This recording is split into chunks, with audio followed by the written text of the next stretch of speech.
Salve, salve! Então vamos falar dos instrumentos macroeconômicos do Brasil, particularmente usados pelo governo brasileiro. Tá? Nesse sentido, na aula anterior nós falamos do papel do Estado. Como é que o Estado brasileiro atua para tentar controlar a macroeconomia?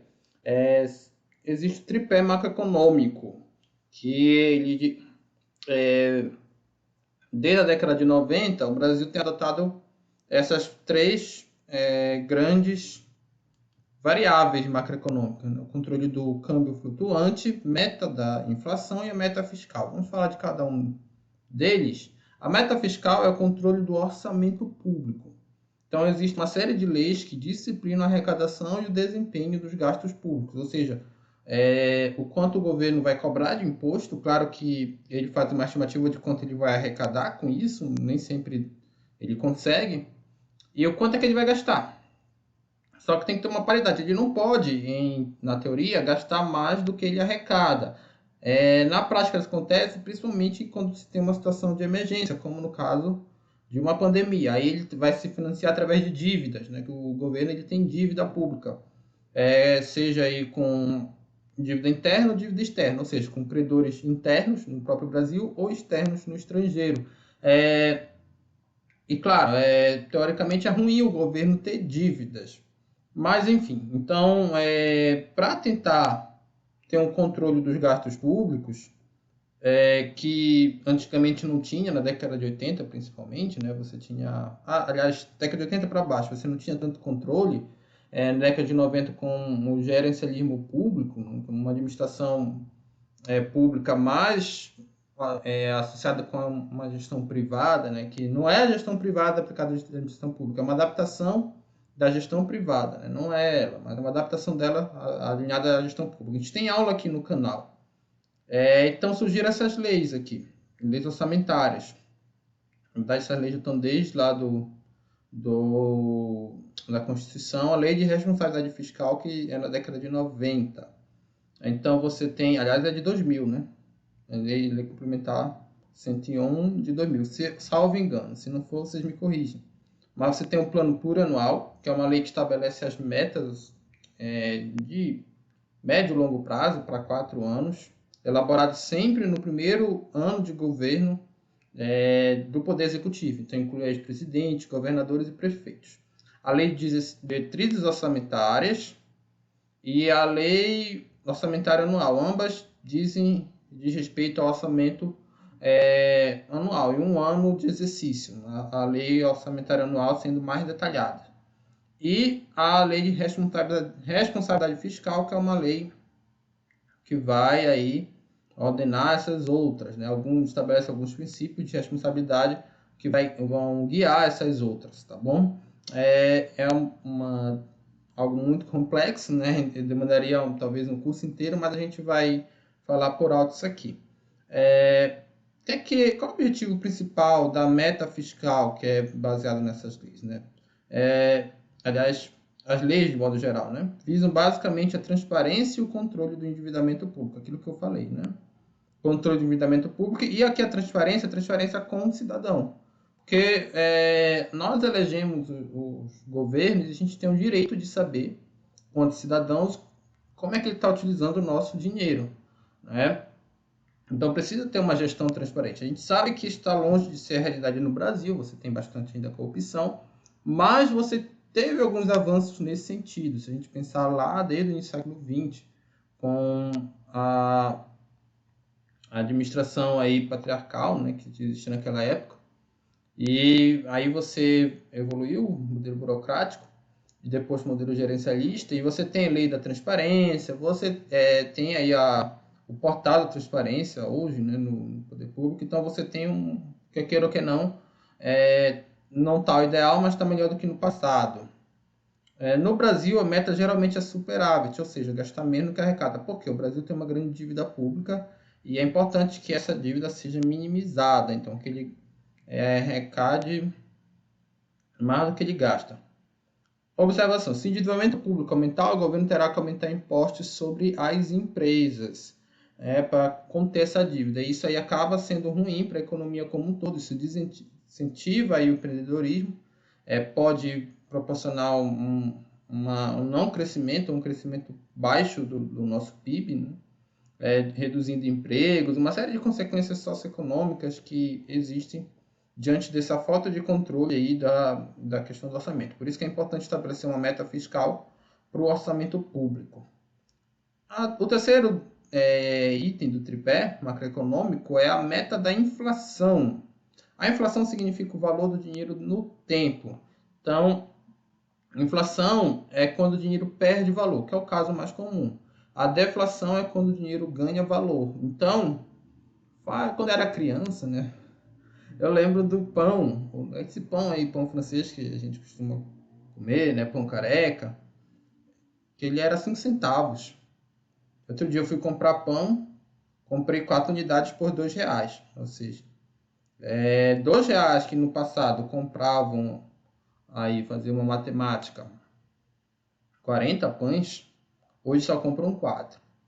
Então, é a inflação. O mesmo dinheiro, R$2, ele perdeu valor no tempo. É claro que o salário das pessoas também mudou, né? O salário mínimo, ele também cresceu. Então, você tem que calcular sempre o crescimento, por exemplo, se você pegar um salário ou alguma ação na bolsa, digamos, quanto ela valorizou, você tem que sempre tem que calcular a valorização real.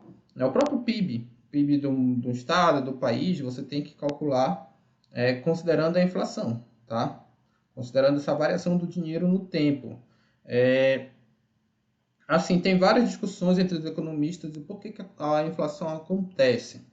Alguns vão dizer que é a questão de impressão de dinheiro, a questão também de crescimento da economia, enfim. Mas a gente não vai entrar nessa questão mais técnica, até porque não é consensual. Porém, a gente tem que entender que é importante controlar a inflação. Por quê? Olha, até dei um exemplo aqui. Né? Eu tenho que atualizar meu exemplo. R$1 é R$2, né? Comprou 4 pães. Então, antes da década de 90, particularmente do Plano Real, que é esse tripé macroeconômico aqui, ele surge com o Plano Real, você tinha uma inflação muito descontrolada no Brasil, variação de 1000%. Né? Quem é da época vai lembrar, eu não sou da época, tá? Mas eu não lembro dessa inflação descontrolada no Brasil, eu era muito criança. Mas livros de histórias estão aí para isso, para a gente ver como era essa questão. E hoje você pode até consultar as pessoas mais velhas. Elas vão dizer que realmente você tinha essa flutuação muito grande no preço, uma inflação totalmente fora do controle. E aí você não tem como fazer um planejamento público, nem uma empresa consegue fazer um planejamento de preços, não sabendo uma estimativa mínima, com uma confiança mínima de quanto ela vai poder comprar os seus insumos e vender seus produtos em um tempo. Como é que ela vai fazer um fluxo de caixa, uma projeção de fluxo de caixa, se ela não sabe quanto é que vai ser esse valor? Fica muito complicado para você fazer essas técnicas de empreendedorismo. Então, o ambiente fica desfavorável para os negócios e para o próprio poder público quando você tem essa inflação. As próprias famílias têm uma dificuldade de planejar os gastos mensais, porque você não sabe quanto vai ser o preço do arroz, do feijão no mês que vem.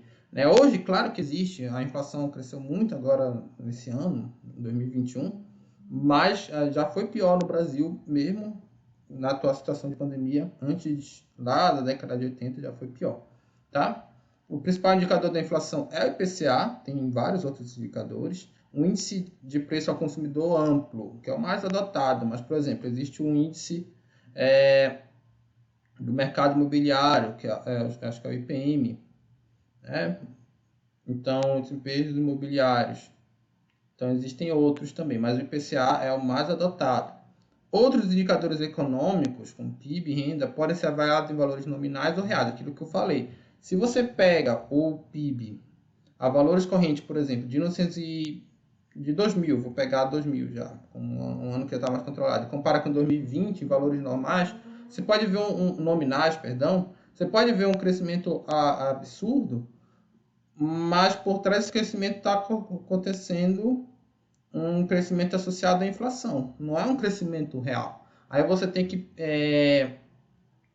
que levar em conta essa inflação, você tem que ponderar para ajustar, aí sim você vai ver o quanto a economia de fato cresceu. né? O quanto que aquilo foi gerado de bens e produtos, tá bom? Então vamos lá. Principais mecanismos de controle da inflação. Então a gente já falou que é importante o poder público controlar a inflação. Claro que entre os próprios economistas tem esse dilema, né? Alguns dizem que o poder público que gera a inflação, enfim. Mas é importante que a inflação seja controlada. E quais são os principais mecanismos? É a taxa de juros básica da economia. Então, o que é essa taxa de juros básica? Quando você vai no banco e pede um dinheiro emprestado ou financia um projeto, né, um imóvel, enfim, esses juros que ele vai te dar para emprestar o dinheiro, ele é baseado numa taxa, geralmente, tá? Pode ser diferente, mas é geralmente baseada numa taxa básica de juros, tá? Ele é atrelado, esse juros vai ser 150% dessa taxa Selic, por exemplo, que é a taxa de juros básica. Ou quando você faz um investimento de renda fixa. Então, ao invés de eu pegar dinheiro para o banco, eu vou emprestar dinheiro para o banco, para ele ficar rendendo lá nesse banco. E aí ele vai render, existem várias modalidades, mas a maioria das modalidades são atreladas a essa taxa de juros básicas. Então é possível perceber que, conforme essa taxa de juros sobe ou diminui, isso influencia não só o que o governo está financiando, mas toda a economia. Toda a economia gira em torno dessa taxa de juros. Então, quando o governo quer incentivar a economia, e geralmente isso aumenta a inflação, ele diminui essa taxa de juros Selic, que ali no ápice da pandemia estava em 2% ao ano. Ou seja, se você emprestasse um dinheiro para o governo, investindo no título do Tesouro Selic, que é um título público que você compra e depois o governo vai lhe pagar, ia render 2% ao ano. Tá? E aí, por que isso incentiva a economia? Porque imagina um empreendedor que tem um dinheiro e ele tem duas opções. A gente falou de trade-off, né, das aulas anteriores, ou seja, ele tem um dilema. Ou ele pega esse dinheiro e investe num título público, que geralmente é um investimento de referência quando a gente fala de empreendimentos, de outra modalidade de investimento, ou pode ser um investidor que queira investir em outro empreendimento, não necessariamente alguém que vai fazer a gestão, tá? Então, ou ele investe lá no título do poder público, está rendendo 2%, ou ele investe num empreendimento, ou numa empresa que ele faz todo um cálculo aí de retorno, que está rendendo aí 5%, digamos. Nessa situação, é melhor investir na empresa. Claro que ele tem uma análise de risco por trás disso. O título público ele é menos arriscado, então tem que ter um rendimento bem acima para compensar esse risco. Mas ele vai fazer toda a análise de risco e vai chegar à conclusão que é melhor investir no empreendimento, assumindo o risco para ter um retorno maior. Agora, 2% estava no final, aliás, no início da pandemia de 2020. Nós estamos em 2022.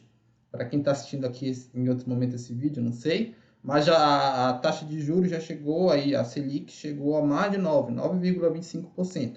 Aí nessa outra situação, o mesmo investidor ele faz lá a análise dos dois projetos que ele tem para investir. Um é o título público do governo, rendendo 9,25% ao ano, com pouco risco.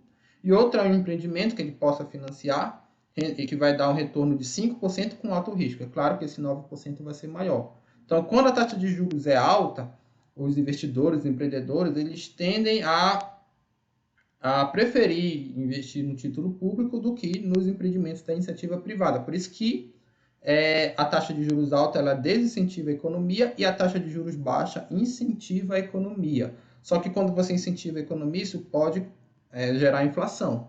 Então, se você incentiva muito, isso pode gerar inflação, e aí você vai ter que desincentivar para controlar a inflação. Por isso que existe a taxa de juros. A base monetária é o total de dinheiro no país. Também é uma forma de controlar a inflação. O que acontece se o governo imprimir muito dinheiro? E aqui tem um vídeo que eu deixei aqui da Selic, para vocês podem assistir, vou deixar no comentário. Quando eu era criança, né, às vezes, então não sei se com vocês, mas eu já pensei nisso. Por que o Brasil tem uma dívida milionária? Por que ele não simplesmente imprime dinheiro, paga essa dívida e fica tudo ok, já que o poder público pode fazer isso? Acontece que não é assim que as coisas funcionam. Quando você imprime dinheiro, você desvaloriza a sua moeda. A inflação é uma desvalorização da moeda. Então, imagina que A base monetária é o total dinheiro no país, que o Brasil tenha, uma situação hipotética, não é isso, tenha 1 milhão de reais circulando. Colocar 1 trilhão, tá? Ainda está longe, mas tenha isso aí. 1 trilhão de reais circulando, pegando o dinheiro de todo mundo aí, né? Desconsiderando a dívida, essas coisas. 1 trilhão de dinheiro circulando no país. O pão está custando 50 centavos. Se o Brasil imprimir dinheiro e dobrar, ao invés de ter uma base monetária de 1 trilhão, passar a ter 2 trilhões, é como se o preço das coisas dobrasse também para acompanhar. Então o pão ia passar a custar R$ 1. É claro que ia ter um delay, tá? Ele não ia do dia para a noite passar a custar R$ 1, mas com o tempo a economia, né, a teoria econômica vai dizer que vai, vai ter esse aumento proporcional dos bens em geral, não só do pão, porque o dinheiro ele nada mais é do que um instrumento de troca. Então, esse instrumento está desvalorizando, porque ele está ficando menos escasso. Lembra que a economia é a ciência da escassez. Então, a escassez que determina, entre outros fatores, claro, mas a escassez é um fator determinante para o preço de um produto, inclusive o próprio valor do dinheiro. Então, por isso que a base monetária é importante. Quando você aumenta a base monetária, você gera a inflação por conta de uma desvalorização do dinheiro. O contrário também é válido, né? Se você diminui a base monetária, você acaba deflacionando. Claro que a economia ela tem várias variáveis e nem sempre as coisas funcionam de forma tão exata, porque tem outras questões, inclusive agora que a gente vai falar da questão cambial. O câmbio flutuante, que é o câmbio, a relação da moeda brasileira com a moeda de outros países, mas principalmente o dólar, porque o dólar ele é a moeda de maior importância no cenário internacional, né? Ele substituiu o ouro lá na década de 50, né? Então o padrão ouro foi mudado pelo padrão dólar. E aí, o que é mais importante para a variação cambial é essa relação real-dólar. Tá? O dólar é visto como a moeda mais segura. Claro que isso também é questionável, mas porque, por exemplo, o governo americano ele sempre honrou seus compromissos, diferente no Brasil, que nem sempre nós honramos nossos compromissos, e outros países, a Argentina, vive dando calote aí, né, nos seus credores. Venezuela também. Então, o Brasil acaba, os Estados Unidos, perdão, acaba sendo o país, aos olhos dos investidores mundiais, né, na prática, mais seguro. Claro que na teoria isso é até contestável, mas na prática é isso que acontece. Então, se, por exemplo, um título público americano está cobrando 2%, está pagando 2% ao ano para quem investe nos Estados Unidos, não na empresa, mas no governo americano, e um título brasileiro está cobrando 2,5% ao ano, muitos investidores de grande porte, né, globais, vão preferir o título americano, porque o risco Brasil, chamado risco Brasil, não vai compensar. Então, lá no início do Plano Real, o Brasil adotava o câmbio fixo, ou seja, $1 sempre valia R$ 1. O Brasil controlava as reservas, o Brasil faz isso controlando a reserva de dólar, quanto que ele tem de dólar, para que tivesse essa paridade. Isso ajudou lá a controlar a inflação da época, mas ele causou algumas distorções na moeda brasileira no mercado internacional. Ficava mais caro comprar as coisas aqui, basicamente isso. Então, do estrangeiro, né, de outros países comprar as coisas aqui, já que era pareado ao dólar. O câmbio flutuante estabelece que a relação dólar-real fica a cargo do mercado, da lei da oferta e da demanda. Tá? Justamente aquilo que eu falei. Né? Se os investidores acharem que a relação risco-retorno está melhor lá nos Estados Unidos, a consequência disso é valorizar o dólar. Isso acontece, o dólar valoriza quando você tem um cenário de risco global, como foi da pandemia. Como um cenário de risco global, os investidores preferiram migrar para os investimentos do Tesouro Público americano. E isso valorizou o dólar, porque está todo mundo querendo comprar dólar para investir no Tesouro americano, no título público americano. Então, se a demanda por dólar aumenta, o preço sobe. Qualquer coisa que você tenha aumentando a demanda, o preço vai subir. Só vocês pensarem na época de Natal, por exemplo, né? A demanda por uma série de produtos aumenta e os produtos ficam mais caros. É assim como questões sazonais, né? Verão, inverno, isso acontece também. Então, isso aconteceu com o dólar, por isso que basicamente é isso, tá? Quando é o cenário, agora, quando o inverso, quando o cenário global está mais, os investidores estão com maior apetite ao risco, eles tendem a investir mais nos países em desenvolvimento, porque geralmente esses países têm um maior potencial de crescimento econômico, já que eles não se desenvolveram a níveis suficientes. Tanto o governo como as empresas, tá? Então o risco Brasil diminui. Então, beleza, esse é o câmbio flutuante. Câmbio flutuante não quer dizer que o governo nunca vai interferir no câmbio, mas que não tem uma meta pré-estabelecida. Então não existe mais isso aqui, R$1, $1. O governo ele vai interferir no câmbio, vendendo ou comprando reserva de dólar, mas ele vai aceitar. O governo não vai lutar contra, peço perdão aqui, se o dólar começar a valorizar. Ele não vai tentar, claro, ele vai tentar, mas não a todo e qualquer custo, tá? Porque isso pode causar outras consequências aí negativas. Então, atualmente existem vários mecanismos governamentais que influenciam no câmbio. A relação entre a taxa de juros do Brasil e Estados Unidos, que eu falei, e as reservas de dólares do Banco Central do Brasil. O Banco Central brasileiro até que está com hoje, né, em 2022, com uma grande reserva de dólar, tanto por causa da valorização, mas isso foi no governo Lula. Ele trocou a dívida externa do Brasil. O Brasil tinha uma dívida externa relativamente grande, ele transformou toda em dívida interna. Isso possibilitou que ele comprasse até mais dólares. O Brasil externamente fosse visto como bom pagador, né, da dívida. Isso foi bom por um lado, por outro, a dívida interna ela tem um juros maior. Então, o endividamento público em termos de juros aumentou.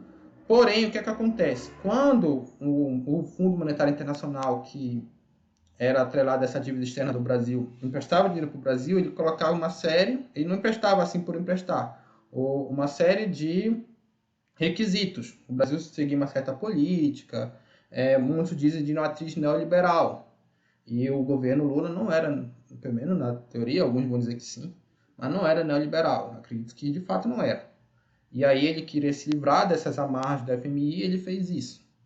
Tá? Acabou, no geral, dando bom, né? Porque por esse lado, tá? Tem outras questões envolvidas, né? A economia é mais complexa, porque o dólar valorizou. E aí a relação real-dólar é bastante influenciada por fatores externos, tá? Vou colocar um aqui, se ele me permitir. Então, guerra comercial Estados Unidos e China, esse slide eu fiz antes da pandemia, você tinha essa guerra comercial que influencia, tá? E agora a Covid, né? Então o dólar valorizou na Covid, né? Não está conseguindo escrever, tudo bem. Olha lá, referências, que nós estamos utilizando em outras aulas, né? Varques, Silva e Silva, 2012, Noções sobre Economia e Meio Ambiente. Claro, é um livro de 2012, mas não é só ele, né? Não é só ele. Eu coloquei outras coisas aqui que a gente acaba vendo no nosso cotidiano e mais recente, inclusive. Vocês viram aí falar da pandemia, de momentos mais recentes da história do Brasil também. Então, pessoal, eu espero que tenham gostado, né? É um tema bastante complexo, é só que a gente fez uma pincelada mesmo, que vai servir para a nossa disciplina, a gente não vai pedir mais do que isso, mas é um tema que é muito bom você se interessar e pesquisar mais, tem muita coisa aqui no YouTube sobre isso, até para o exercício da cidadania, para a questão de conhecimento, entre outras coisas. Então, até a próxima!